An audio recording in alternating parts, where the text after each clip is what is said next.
இந்த வீடியோவில் ஒருத்தர் காளி வேஷம் போட்டுட்டு சாமி ஆடுறாரு பார்த்தீங்களா? இவர் வந்து சாமி ஆடுறது எந்த இடம்னு கேட்டால் ஷாக் ஆயிருவீங்க. இது வந்து தமிழ்நாடே கிடையாது. மும்பையில் இருக்கிற செம்பூரில் இருக்கிற ஒரு அம்மன் கோவிலில் இவர் வேஷம் போட்டுட்டு சாமி ஆடிட்டு போகிறாரு.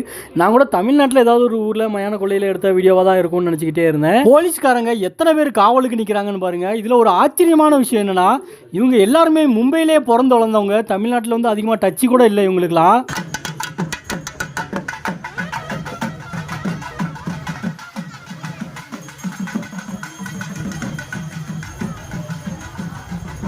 எவ்வளோ தமிழ்காரங்க மும்பையில் தீச்சட்டி எடுத்துகிட்டு நடந்து போகிறாங்க பாருங்கள். அந்த ஊர் மக்கள்லாம் எவ்வளோ ஆச்சரியமாக பார்க்குறாங்கன்னு பாருங்கள். அதை விட இவ்வளோ கூட்டத்தில் ஒருத்தர் அழகு குத்திட்டு வர்றாரு பாருங்கள். அதுவும் எவ்வளோ பெரிய அழகு குத்திட்டு வர்றாரு பாருங்கள். இதெல்லாம் அந்த ஊர் மக்கள் ரொம்ப ரொம்ப ஆச்சரியமாக பார்த்துட்டு போகிறாங்க. இதெல்லாம் நம்ம தமிழர்களுக்கு ரொம்ப ரொம்ப பெருமை. நம்மளோட கலாச்சாரம், நம்மளோட பண்பாடை வந்து மற்ற மாநிலத்துக்காரங்க பார்க்குறது வந்து ரொம்ப ரொம்ப ஆச்சரியமாக வேறு பார்க்குறாங்க. இதெல்லாம் நமக்கு ரொம்ப பெருமையான விஷயம்தான். இந்த மும்பையில் நடக்கிற திருவிழா பற்றி நான் பார்ட் 2 வீடியோ போடுறேன். உங்கள் ஊரில் நடக்கிற திருவிழாக்களோட வீடியோவை மேலே தெரியுற வாட்ஸ்அப் நம்பரில் ஷேர் பண்ணுங்கள்.